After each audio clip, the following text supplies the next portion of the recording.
నమస్తే. ఇప్పుడు తెలుసుకోబోయి మరొక శక్తివంతమైన పీఠం హరిక్షేత్ర కామరూప.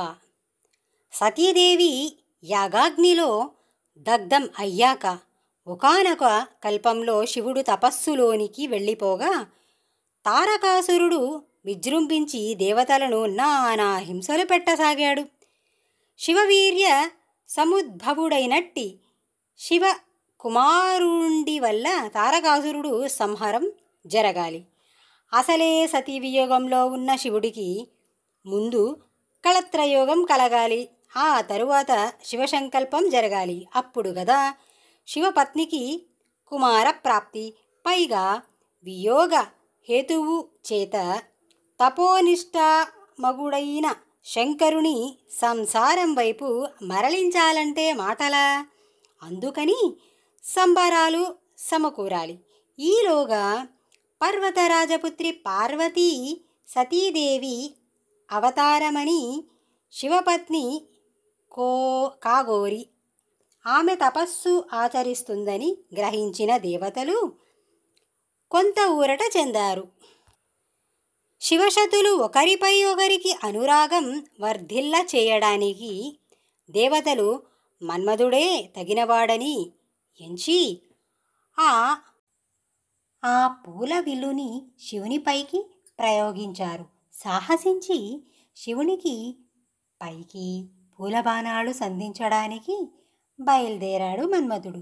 తాను ఒక స్థలం చూసుకోవడానికి అనువైన ప్రదేశాలు వెతుక్కుంటూ తనకు తాను తెలియకుండానే ఈ నీలాచల పర్వత సాణువులకు వచ్చాడు.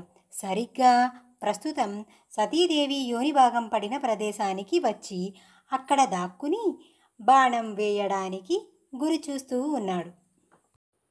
మన్మధుడెవరు? శ్రీహరికి కావలసినవాడు. స్వయంగా అమ్మవారి భక్తుడు అయిపోయాడు కనుక సరైన ప్రదేశమే ఎంచుకున్నాడు. శివునిపై శరసంధానం జరిగింది. ముక్కంటి మూడో కంటి మంటకెర్ర అయి భస్మమైపోయాడు. వెంటనే రతీదేవి ఇతర దేవతలు మొరపెట్టుకున్నారు. అయినా ఫలితం చేకూరలేదు. పార్వతీ కళ్యాణం కూడా జరిగిపోయాక తిరిగి మన్మధుని అక్కర కనిపించింది.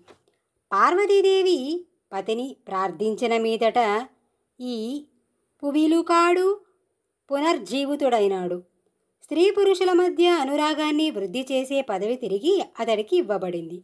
తనకు లభించిన అవకాశాన్ని మొట్టమొదట ఆ సతీపతులపైనే ప్రయోగించాడు మన్మధుడు. ఈ పదవి వల్ల కాముడికి శివ విజేత అని పేరు వచ్చింది. దీనితో దేవతలకు ఋషులకు ఈ మన్మధుడు మరణించి పునర్జీవితుడైన ప్రదేశంపై దృష్టి పడింది. వారి శునిత దృష్టికి అక్కడొక క్షేత్రం అనగా శక్తి క్షేత్రం ఉందని అర్థమైంది. బ్రహ్మాది దేవతలంతా ఆ అంశాన్ని నిర్ధారించుకున్నారు. కామునికి ఖ్యాతి వచ్చిన క్షేత్రం కనుక కామాఖ్య అని పిలిచారు. అక్కడ శక్తిని ఉపాసించసాగారు. జై మా కామాఖ్య.